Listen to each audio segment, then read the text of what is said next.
নমস্কাৰ আপোনালোক সকলোকে পুনৰবাৰ স্বাগতম জনাইছোঁ মই দিলদাৰ বন্ধুসকল পৰৱৰ্তী চাওক আজিৰ পাঁচটা খুবেই গুৰুত্বপূৰ্ণ খবৰ আজিৰ প্ৰথমটো খবৰ চৰকাৰ বিৰোধী প্ৰতিবাদৰ বাবে কঠোৰতম শাস্তি বিহা হৈছে 2023 চনতে 299 জনৰ মৃত্যুদণ্ড কাৰ্যকৰী কৰা হৈছে হিজাব বিৰোধী আন্দোলনক লৈ কঠোৰ হৈছে এবাৰ ইৰাণ চৰকাৰ নৰৱেৰ মানৱ অধিকাৰ সংগঠনৰ ভয়ংকৰ প্ৰতিবেদন প্ৰকাশ পাইছে চলিত বৰ্ষত 604 জনক মৃত্যুদণ্ড বিহিছে ইৰাণ আদালতে মৃত্যুদণ্ড কাৰ্যকৰী কৰি হোৱা 299 জনক চৰকাৰ বিৰোধী স্থিতিৰ বাবে শাস্তি বিহা হৈছে শাস্তিৰ সন্মুখীন হৈছে কুৰ্দিছ আৰু বেলুচি সংখ্যালঘু লোক মৃত্যুদণ্ডৰ পৰা ৰেহাই দিয়া নহল শিশু আৰু মহিলাকো মাহসা আমিনীৰ মৃত্যুৰ পিছতে তীব্ৰতৰ হৈছিল এই আন্দোলন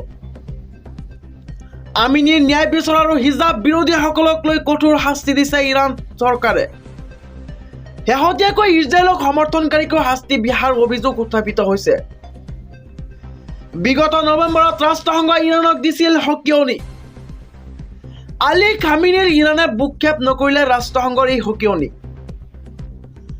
বন্ধুসকল পৰৱৰ্তী খবৰটো জনোৱাৰ আগতে আপোনালোকলৈ এটা সৰু ৰিকুৱেষ্ট যদি ভিডিঅ'টোত এটা লাইক কৰা নাই তেন্তে এটা লাইক কৰি দিয়ক আৰু এনেকুৱা ধৰণৰ নতুন নতুন ভিডিঅ' পাবলৈ চেনেলটো ছাবস্ক্ৰাইব কৰি কাষত থকা বেল আইকনটো প্ৰেছ কৰি ৰাখক পৰৱৰ্তী খবৰটো হৈছে সীমান্তত বিএছএফৰ গুলীত নিহত হৈছে দুই বাংলাদেশী ভাৰতত অবৈধভাৱে প্ৰৱেশ কৰিছিল চোৰাং সৰবৰাহকাৰী দুটাই বিএছএফে ৰবলৈ নিৰ্দেশ দিয়াত আক্ৰমণ দুই বাংলাদেশী আৰু আত্মৰক্ষাৰ বাবে গুলি চালনা কৰাইছে বিএছএফৰ জোৱানে ভাৰত বাংলাদেশ সীমান্তৰ পশ্চিম বংগৰ নাদিয়াত সংঘটিত হৈছে এই ঘটনা কাইটিয়া তাৰ কাটি গোবিন্দপুৰত প্ৰৱেশ কৰিছিল বাংলাদেশী দুটাই নিহত বাংলাদেশী দুটাৰ পৰা ফেন্সিং কাটাৰ টৰ্চ অন্যান্য সামগ্ৰী উদ্ধাৰ কৰা হৈছে নাদিয়াৰ সীমান্তৰ সঘনাই চলি থাকে বাংলাদেশৰ অনুপ্ৰৱেশ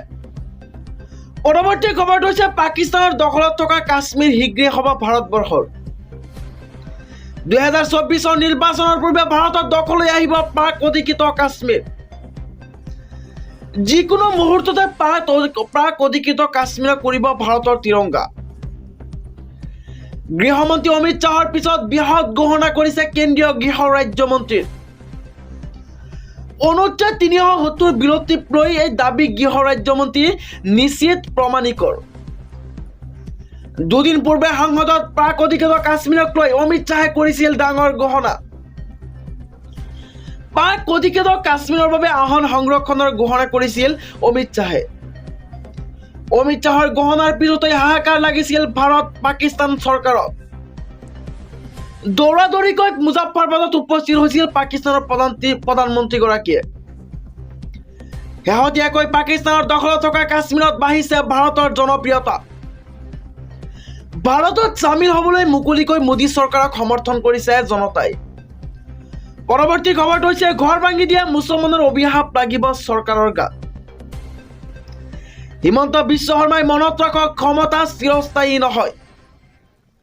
নাগপুৰক সন্তুষ্ট কৰিবলৈ সংখ্যালঘু ঘৰ ভাঙি দিছে হিমন্ত বিশ্ব শৰ্মাই চৰকাৰে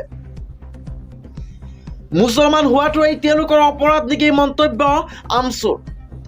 মিছন বসুন্ধৰা 2ত কিয় এজনো মুছলমানক মাটিৰ পট্টা নিদিলে চৰকাৰে 2024ত বিজেপিক উত্তৰ দিব অসমৰ সংখ্যালঘু ধৰ্মীয় মুছলমান ন্যায়ৰ হকে পুনৰ গৰিজি উঠিছে আমচুৱে পৰৱৰ্তী খবৰটো হৈছে দেশত পুনৰ গা কৰি উঠিছে কোভিড-19 কোভিডৰ নতুন ভেৰিয়েণ্টক লৈ চিন্তিত হৈছে এবাৰ ভাৰত চৰকাৰ নতুন ভেৰিয়েণ্টক লৈ 5 জন লোকৰ মৃত্যুৰ পিছতে এই নিৰ্দেশনা ভাৰত চৰকাৰৰ প্ৰতিখন ৰাজ্যলৈ সতৰ্কতা জাৰি কৰিছে কেন্দ্ৰই ZN1 ভেৰিয়েণ্টক লৈ কেইবাটাও নিৰ্দেশনা ভাৰত চৰকাৰৰ RT-PCR ষ্টেট অধিক পৰিমাণে কৰাৰ নিৰ্দেশ চৰকাৰৰ কোভিড প্ৰটকল মানি চলিবলৈ সকলোকে আহ্বান চৰকাৰৰ ৰাজ্যসমূহলৈ কোভিড প্ৰটকলক লৈ পুনৰ দিয়া হৈছে নিৰ্দেশনা নতুন ভেৰিয়েণ্টত দেশত এই পৰ্যন্ত মৃত্যু হৈছে প্ৰায় 5 জন লোকৰ